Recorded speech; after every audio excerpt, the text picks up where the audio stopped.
നമ്മുടെ കാഫിർ സ്ക്രീൻഷോട്ട് വിവാദത്തിന് ശേഷം പാലക്കാട് ഉപതെരഞ്ഞെടുപ്പിന് തലേദിവസം CPM നൽകിയ വിവാദ പരസ്യം, വർഗീയ വിദ്വേഷം പ്രചരിപ്പിക്കുന്ന പരസ്യം, അത് കേരളത്തിൻ്റെ മതേതര മനസ്സിനെ മുറിവേൽപ്പിച്ചിരിക്കുകയാണ്. അത് ഉണങ്ങാൻ താമസമെടുക്കും. കേരളം സംഘപരിവാറിൻ്റെ അതേ വഴികളിലൂടെ യാത്ര ചെയ്ത് മതപരമായ ഭിന്നിപ്പുണ്ടാക്കണം എന്നുള്ള ദുരുദ്ദേശത്തോടു കൂടിയാണ് ഈ പരസ്യം നൽകിയിരിക്കുന്നത്. ഇത് വർഗീയ വിദ്വേഷം പ്രചരിപ്പിക്കുന്ന പരസ്യമാണ് എന്ന് CPI തന്നെ പറഞ്ഞിരിക്കുകയാണ്. ഇടതുമുന്നണിയുടെ പരസ്യമല്ല, ഇടതുമുന്നണി അല്ല ഇത് കൊടുത്തത്. അതിൽ CPIക്ക് യാതൊരു പങ്കുമില്ല. ഇലക്ഷൻ കമ്മിറ്റി ചെയർമാൻ, CPIയുടെ ഇലക്ഷൻ കമ്മിറ്റി ചെയർമാൻ പോലും ഇക്കാര്യം അറിഞ്ഞിട്ടില്ല. അപ്പോൾ CPI പോലും അറിയാതെ, ഇലക്ഷൻ കമ്മിറ്റി ചെയർമാൻ പോലും അറിയാതെ മുഖ്യ ഘടകകക്ഷി ഇത് വർഗീയ വിദ്വേഷം, ഞങ്ങളാരും പറയണ്ടല്ലോ, വർഗീയ വിദ്വേഷം പ്രചരിപ്പിക്കുന്ന പരസ്യമാണ് എന്ന് മുഖ്യ ഘടകകക്ഷി എന്ന് പറഞ്ഞിരിക്കുകയാണ്. അപ്പോൾ ഇത് കൊടുത്തതിൻ്റെ ഉത്തരവാദി മന്ത്രി MP രാജേഷാണ്. അദ്ദേഹത്തിനാണ് തെരഞ്ഞെടുപ്പ് ചുമതലയുള്ള ആൾ. അദ്ദേഹം ഇന്നലെ ഇതിനെ ന്യായീകരിക്കുകയാണ്. അദ്ദേഹം പറഞ്ഞിരിക്കുന്നത് ഇവിടെ ഈ ചെലവ് കുറവുള്ളതുകൊണ്ടാണ് ഈ 2 പത്രത്തിൽ പരസ്യം കൊടുത്തത്. അതിൻ്റെ തലേ ദിവസം പ്രമുഖ ദിനപത്രത്തിൽ 4 പേജുള്ള പരസ്യം കൊടുത്തിരുന്നു ഇവർ. അന്ന് അത് ഈ വർഗീയ വിദ്വേഷം പ്രചരിപ്പിക്കുന്ന പരസ്യമല്ല, അത് വിവാദമായില്ല. 4 പേജുള്ള പരസ്യം കേരളത്തിലെ പ്രധാനപ്പെട്ട ഒരു പത്രത്തിൽ, പേര് പറയുന്നില്ല കാരണം ഇതിനേക്കാൾ പണം കൊടുക്കേണ്ടി വരും, ഇതിനേക്കാൾ സർക്കുലേഷനുള്ള പത്രത്തിൽ 4 പേജുള്ള പരസ്യം കൊടുക്കാൻ അപ്പോൾ പണം ഉണ്ടായിരുന്നു. അപ്പോൾ പണം ഇല്ലാത്തതുകൊണ്ടാണ് ഈ 2 പത്രം എടുത്തത് എന്നുള്ളത് കള്ളമാണ്, പച്ചക്കള്ളം പറയുന്നത്. പ്രമുഖ പത്രത്തിൽ 4 പേജ് പരസ്യം കൊടുക്കാമെങ്കിൽ അതാണ്. പിന്നെ സ്വന്തം പത്രത്തിൽ ഫ്രീ ആയിട്ട് കിട്ടുമല്ലോ, ദേശാഭിമാനിക്ക് പോലും കൊടുക്കാൻ പറ്റാത്ത പരസ്യമാണ് ഈ 2 മുസ്ലിം സംഘടനകളുടെ നേതൃത്വത്തിലുള്ള കൊടുത്ത് അവിടെ വിദ്വേഷം ജനിപ്പിക്കാൻ വേണ്ടിയിട്ട് നോക്കിയിരിക്കുന്നത്. ഇത് വലിയ മുറിവാണ് ഇത് ഏൽപ്പിച്ചിരിക്കുന്നത്. ഇവരെങ്ങോട്ടാണ് പോകുന്നത്? ഏത് വഴി? പാർലമെൻറ്റ് തെരഞ്ഞെടുപ്പിലെ ദയനീയമായ പരാജയത്തിന് ശേഷം സമനില നഷ്ടപ്പെട്ടിരിക്കുകയാണ് CPM നേതാക്കന്മാർക്ക്. എങ്ങനെ പറയണം, എന്തു പറയണം, ഏത് രീതിയിൽ പറയണമെന്ന് അറിയില്ല. ഇവരെ റിമോട്ട് കൺട്രോൾ ചെയ്യുന്നത് BJP ആണ്. ഇന്നലെ സന്ദീപ് വാര്യർ പറഞ്ഞത് കറക്റ്റാണ്. BJPയുടെ ഓഫീസിൽ നിന്നാണെങ്കിൽ മാത്രമേ ഇങ്ങനൊരു പരസ്യം എഴുതി കൊടുക്കുകയുള്ളൂ. അത്രയും മോശമായും അത്രയും ഹീനമായ തരത്തിലുള്ള വർഗീയതയാണ് പ്രചരിപ്പിക്കാൻ നോക്കിയത്. അതിന് പാലക്കാട്ടത്തെ വോട്ടർമാർ ശക്തമായ തിരിച്ചടി കൊടുക്കുമെന്ന കാര്യത്തിൽ ഞങ്ങൾക്ക് യാതൊരു സംശയമില്ല. അതാണ് ഈ തെരഞ്ഞെടുപ്പ്, ഇത് മതേതര കേരളമാണ് എന്നുള്ള പ്രഖ്യാപനം കൂടിയായിരിക്കും പാലക്കാടത്തെ ഉപതെരഞ്ഞെടുപ്പിൻ്റെ റിസൾട്ട് വരുമ്പോൾ കാണാൻ പോകുന്നത്. ഭിന്നിപ്പിക്കാനുള്ള എല്ലാ ശ്രമങ്ങളെയും BJPയുടെ, സംഘപരിവാറിൻ്റെ, CPMൻ്റെ, ജനങ്ങളെ ഭിന്നിപ്പിക്കാനുള്ള എല്ലാ ശ്രമത്തിനും തക്കതായ തിരിച്ചടി കിട്ടും. അപ്പോൾ മറ്റൊരു പ്രധാനപ്പെട്ട കാര്യം, ഇത് തെരഞ്ഞെടുപ്പ് ചട്ടലംഘനമാണ്. ഈ പരസ്യം ഇത് അനുമതി മേടിക്കണം, അനുമതി മേടിച്ചിട്ടേ പ്രസിദ്ധീകരിക്കാൻ പാടുള്ളൂ. ഈ അവസാന ദിവസങ്ങളിൽ കൊടുക്കുന്ന പരസ്യത്തിനൊരു പ്രത്യേകതയുണ്ട്.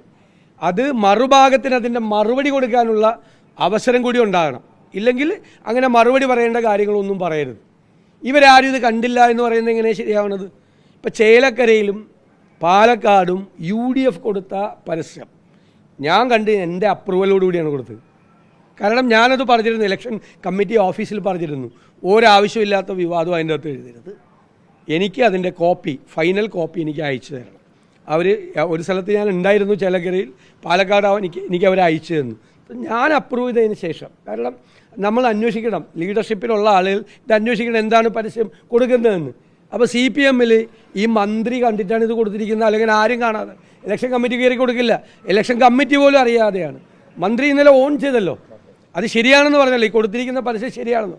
അപ്പം മന്ത്രിയാണ്, ഒരു സംസ്ഥാന മന്ത്രിസഭയിലെ മന്ത്രിയാണ് CPI നേതാക്കൾ പറഞ്ഞിരിക്കുന്നത് പോലെ വർഗീയ വിദ്വേഷം പ്രചരിപ്പിക്കുന്ന ഒരു സാധനം കൊടുത്തിരിക്കുന്നത്. അത് ഇതിൻ്റെ ഗുരുതരമാണ് ഇത് എന്നുള്ളത് ഒന്നുകൂടി ചൂണ്ടിക്കാട്ടുന്നു. പിന്നെ തെരഞ്ഞെടുപ്പ് ചട്ടങ്ങളുടെ ലംഘനം നടത്തിയിട്ടുണ്ട്, ഞങ്ങൾ പരാതി കൊടുത്തിട്ടുണ്ട്. അതിന് പത്രത്തെ വിളിച്ച് മാത്രമല്ല ചോദിക്കേണ്ട, കൊടുത്ത ആളുകളെ കൂടി വിളിച്ച് ചോദിക്കണം, അതിനാവശ്യമായ നടപടികളെടുക്കണം. ഇത് കേരളത്തിൽ ഇനി ഒരിക്കലും ആവർത്തിക്കാൻ പാടില്ല എന്നതുകൊണ്ട് ഞങ്ങൾ ഇത് നിയമപരമായ പോരാട്ടവുമായി തെരഞ്ഞെടുപ്പ് കഴിഞ്ഞാലും മുന്നോട്ട് പോകും. തീർച്ചയായിട്ടും ഞങ്ങൾ അദ്ദേഹം മന്ത്രിയായിരിക്കുമ്പോൾ ഗുരുതരമായ ഒരാരോപണം ഞങ്ങൾ നിയമസഭയിൽ ഞാൻ തന്നെ ഉന്നയിച്ച, അന്ന് മുഖ്യമന്ത്രി നിശബ്ദനായി, മന്ത്രി കുറേ കാര്യങ്ങളൊക്കെ മറുപടി പറഞ്ഞു. ഇപ്പോൾ സുപ്രീം കോടതി വിധിയോടുകൂടി അദ്ദേഹം വിചാരണ നേരിടേണ്ട ഒരാളാണ് എന്ന് വന്നിരിക്കുകയാണ്. അദ്ദേഹമാണ് മന്ത്രിസ്ഥാനത്തിരുന്നത്. ഗുരുതരമായ കുറ്റമാണ്. ലഹരി മരുന്ന് കേസിൽ ഉൾപ്പെട്ട ഒരാളുടെ അടിവസ്ത്രത്തിൽ ഒളിപ്പിച്ച് ലഹരി മരുന്ന് കൊണ്ടുവന്ന ഒരാൾ കേരളത്തിലേക്ക്, അത് ആ അടിവസ്ത്രം തെളിവായി സ്വീകരിച്ചു. ആ അടിവസ്ത്രം ഈ പറയുന്ന സാധനങ്ങൾ വയ്ക്കുന്ന കോടതിയിൽ നിന്ന് ഒരു ഉദ്യോഗസ്ഥൻ്റെ കൂടി അറിവോടുകൂടി അത് പുറത്തെടുത്ത് അതിൻ്റെ അതിൻ്റെ ഷേപ്പ് മാറ്റി വിചാരണ വേളയിൽ ഇത് അയാളുടെ അല്ല എന്ന് കാണിച്ചു. എത്ര ഗുരുതരമായ കുറ്റമാണ്. അങ്ങനെ ഒരാൾ കേരളത്തിലെ മന്ത്രിയായിരുന്നു എന്നത് കേരളത്തിന് അപമാനകരമാണ്. സത്യത്തിൽ അപമാനകരമായ കാര്യം. ഞാനിത് നിയമസഭയിൽ പറഞ്ഞപ്പോൾ മുഖ്യമന്ത്രി മൗനം പാലിച്ചു. മുഖ്യമന്ത്രി കൂടി ഇതിന് ഉത്തരം പറയണം. വരട്ടെ, കേസ് നടക്കട്ടെ, കേസ് അതിൻ്റെ ട്രയൽ നടക്കട്ടെ. പാണക്കാട് സാദിഖ് അലി തങ്ങൾക്ക് നേരെ നിരന്തരമായ വിമർശനം അല്ല, ഇവർ ഇന്നലെ ചോദിച്ചത് എന്താ? പാണക്കാട് തങ്ങളെ വിമർശിക്കാൻ പാടില്ലെന്ന്. വിമർശിക്കാൻ പാടില്ലെന്ന് ഞങ്ങളാരെങ്കിലും പറഞ്ഞു. പക്ഷെ പാണക്കാട് തങ്ങളെ വിമർശിച്ചപ്പോൾ ഞങ്ങളതിന് മറുപടി കൊടുത്തു. അപ്പോൾ രണ്ടുപേരും ഒരേപോലെ ചോദിക്കുകയാണ്. CPM ഉം BJP ഒരേ ശബ്ദമാണ്, ഒരേ നാവാണ്. തങ്ങളെ വിമർശിക്കാൻ പാടില്ലെന്ന് ആരെങ്കിലും പറഞ്ഞു? കുഞ്ഞാലിക്കുട്ടി സാഹിബാണ് മറുപടി കൊടുത്തു മുസ്ലിം ലീഗിന് വേണ്ടി. അദ്ദേഹം പറഞ്ഞു തങ്ങൾക്ക് CPM-ൻ്റെ ഗുഡ് സർട്ടിഫിക്കറ്റ് വേണ്ട, മുഖ്യമന്ത്രിയുടെ ഗുഡ് സർട്ടിഫിക്കറ്റ് വേണ്ട എന്ന് പറഞ്ഞു. അതിനെന്താ വിമർശിക്കാൻ പാടില്ലെന്ന് പറഞ്ഞു? അല്ലല്ലോ പറഞ്ഞത്. ഞങ്ങൾ പറഞ്ഞ നിലപാടെന്താ? മതേതര നിലപാട് ഉയർത്തിപ്പിടിക്കുന്ന ആളാണ് തങ്ങൾ. കണ്ടില്ല, അദ്ദേഹം എറണാകുളത്ത് അദ്ദേഹം അങ്ങോട്ട് പോയിട്ടാണ്, അദ്ദേഹത്തിൻ്റെ നേതൃത്വത്തിൽ പോയിട്ടാണ് ബിഷപ്പുമാരെ നേരിട്ട് കണ്ട് മുനമ്പം സംഭവത്തിൽ പിന്തുണ അറിയിച്ചത്. ഇവരെല്ലാം കേരളത്തിൻ്റെ മതേതരത്വത്തെ കളങ്കപ്പെടുത്താൻ ശ്രമിക്കുമ്പോൾ ആ വലിയ മനുഷ്യനാണ് അദ്ദേഹം ഇവിടെ നിന്ന് യാത്ര ചെയ്ത് എറണാകുളത്തെത്തി അവരോട് ഹൃദയ ഐക്യം പറഞ്ഞത്. ആ മനുഷ്യനെയാണ് വർഗീയവാദി എന്ന് പറഞ്ഞിട്ട് വേട്ടയാടുന്നത്. ഇവർക്കൊന്നും സങ്കല്പിക്കാൻ പോലും കഴിയാത്ത മതേതര ചിന്ത ഉയർത്തിപ്പിടിക്കുന്ന വലിയ മനുഷ്യരാണ്. ഞങ്ങൾ രാഷ്ട്രീയം തന്നെ പറഞ്ഞു. ഇതല്ലാതെ രാഷ്ട്രീയം എന്ത്? വർഗീയത പറയുന്ന CPM അല്ലേ? വർഗീയതയല്ലേ പറഞ്ഞു? ഞങ്ങൾ പറഞ്ഞത് അദ്ദേഹം മതേതര നിലപാട് ഉയർത്തിപ്പിടിക്കുന്ന ആളാണ്. അദ്ദേഹത്തെ CPM വലിച്ച് ഇതിൻ്റെ അകത്തേക്ക് ഇടാൻ നോക്കുകയാണ്, വഷളാക്കാൻ വേണ്ടിയിട്ട് മനഃപൂർവ്വമായിട്ട്. മുഖ്യമന്ത്രി തന്നെ ഇറങ്ങിയിരിക്കുകയാണ്. മുഖ്യമന്ത്രി തന്നെ പാർലമെൻറ്റ് തിരഞ്ഞെടുപ്പ് കാലത്ത് മുമ്പ് എന്തൊക്കെയാണ് പറഞ്ഞതെന്ന് ഒന്ന് പരിശോധിച്ചാൽ മതി. ഇവർക്ക് ഈ പറഞ്ഞത് വിഴുങ്ങാൻ യാതൊരു മടിയില്ല. പണ്ടൊക്കെ 1 കൊല്ലവും 10 കൊല്ലമൊക്കെ പിടിക്കുമായിരുന്നു പറഞ്ഞത് വിഴുങ്ങാൻ. ഇപ്പോൾ 24 മണിക്കൂർ വേണ്ട, ഇരുണ്ട് നേരം വെളുക്കുന്നതിന് മുമ്പ് പറഞ്ഞത് വിഴുങ്ങും. ഇപ്പോൾ കണ്ടില്ലേ, ക്രിസ്റ്റൽ ക്ലിയർ നേതാവായിരുന്നു സന്ദീപ് വാര്യർ. അദ്ദേഹം ഇങ്ങ് വരട്ടെ, അദ്ദേഹത്തെ ഇങ്ങോട്ട് സ്വീകരിക്കും എന്നെല്ലാം പറഞ്ഞിട്ട് ഇപ്പം എന്താ പറയുന്നത്? ഇപ്പോൾ വർഗീയത പറയുകയാണ്. ഇപ്പോൾ സന്ദീപ് വാര്യർ കോൺഗ്രസിൽ ചേർന്നത് വലിയ കുഴപ്പമാണെന്ന് പറയണം. ഇനി ഒരു കാര്യം കൂടി ഞാൻ പറഞ്ഞുതരാം. ഞാൻ ഇന്നലെ OK വാസുവിൻ്റെ കാര്യം പറഞ്ഞു. OK വാസു RSSൽ നിന്ന കാലത്ത് ഒരു പ്രസംഗം നടത്തിയിട്ടുണ്ട്. ആ പ്രസംഗം എന്താണ്? ഇനി നമുക്ക് ലൈറ്റും ബൾബും ഒന്നുമില്ല തല്ലി തകർക്കേണ്ടത്, ഇനി നമ്മൾ തകർക്കേണ്ടത് ടവറാണെന്ന് പറഞ്ഞു. ഒരു വിവാദമായ പ്രസംഗമുണ്ട് OK വാസുവിൻ്റെ, വിവാദമായ പ്രസംഗം. ഇനി നമ്മൾക്ക് തകർക്കേണ്ടത് ലൈറ്റും ബൾബും ട്യൂബും ഒന്നുമല്ല, നമുക്കിനി തകർക്കേണ്ടത് ടവറാണ് എന്ന് പറഞ്ഞു. പിറ്റേ ആഴ്ചയാണ് P ജയരാജന് നേരെ ക്രൂരമായ ആക്രമണം RSSന് നടന്നത്. ആ നേതാവിനെ മാലയിട്ട്, ചുവന്ന മാലയിട്ട് സ്വീകരിച്ച് മലബാർ ദേവസ്വം ബോർഡിൻ്റെ പ്രസിഡൻ്റാക്കിയ ആളാണ് ഈ പിണറായി വിജയൻ. എന്നിട്ട് വന്നിട്ട്, ഞാൻ പറയില്ല, അദ്ദേഹം ഉപയോഗിക്കുന്നൊരു ഭാഷയുണ്ട് സ്ഥിരം, ഞാനത് പറയുന്നില്ല. എന്നിട്ട് വന്നിട്ട് ഒരു നാണമില്ലാതെ, ആരെയും കൊന്നിട്ടൊന്നുമില്ല സന്ദീപ് വാര്യർ, ഒരാളെ കൊന്നിട്ടൊന്നുമില്ലല്ലോ.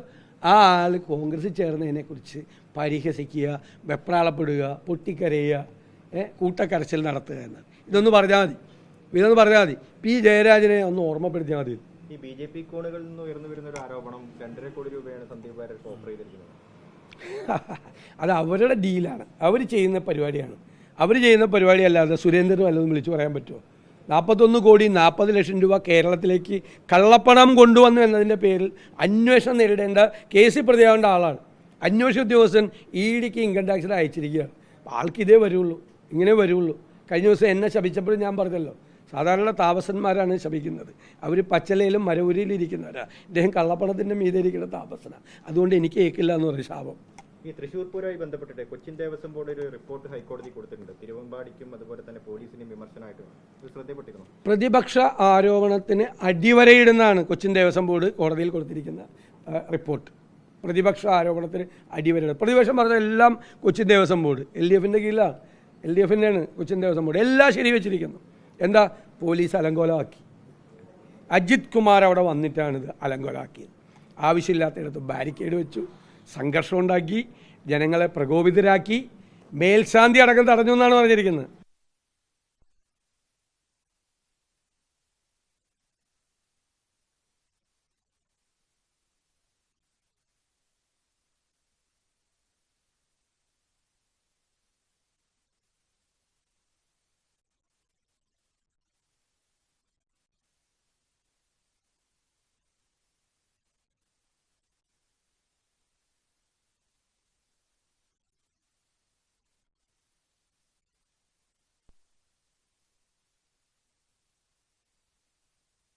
വേണ്ടി നടത്തിയ ഗൂഢാലോചന കൂടിയാണ്. അന്നത്തെ ADGP അജിത് കുമാർ മുഖ്യമന്ത്രിയുടെ നിർദ്ദേശപ്രകാരമാണ് ഇത് മുഴുവൻ ചെയ്തത്.